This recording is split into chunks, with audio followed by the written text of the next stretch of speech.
makatipid tayo sa space. So magkakaroon to ng x.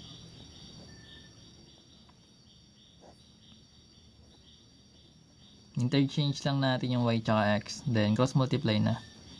So magkakaroon ka ng x equals negative y plus 3 equals y minus 5. Then distribute. So magiging negative xy then negative 3x equals y minus 5. May y dito, may y dito. Pagkasamahin natin. So ang gusto mo, dito yung y sa kabila, lahat. Or nandito sa kabila. Asasay pa rin yan. Pero dito na lang natin ilagay. Hindi tayo mahirapan. Then pag nililipat guys, nagpapalit ng sign ha. So yung negative xy natin, ito pa rin siya. Ayaw nga plus, sorry. That's correct. Maglalaro na ako dapat eh. Tama plus yan guys. And negative. That's correct. Nice. That's nakikinig. So x times negative y negative xy then x plus times 3 that is 3x positive. So magkakaroon tayo nito. Negative xy then negative y. Pwede may factor out yung y. Lalabas natin. So magiging negative x na to. Then ito magiging negative 1. Okay. Kasi negative y times negative x that is negative xy. Y times negative 1 is negative y. Anyways, ganyan yung ginagawa. Nag-divide mo lang both by negative x minus 1.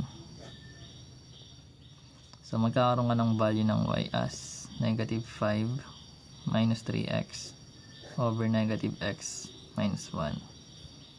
Or kung gusto mo, gawin mo muna yung negative 1 minus x. Pares lang yan. Pero ganyan yung ginagawa. Ito na yung magiging inverse.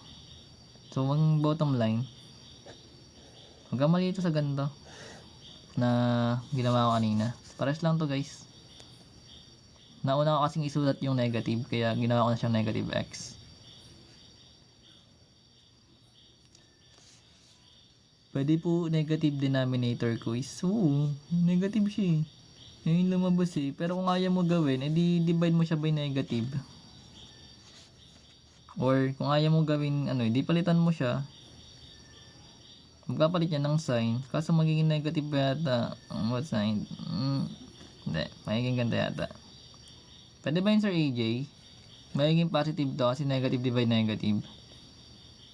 Pag nilabas natin yung negative 1. Malabas natin yung negative sign. Pero pwede to kasi. Okay naman to actually. Dito ako nandito kapag may mga ganito na eh. Pag nilabas natin yung negative sign kasi, magiging 5 plus 3x to over x plus 1. Ito may itsura niya.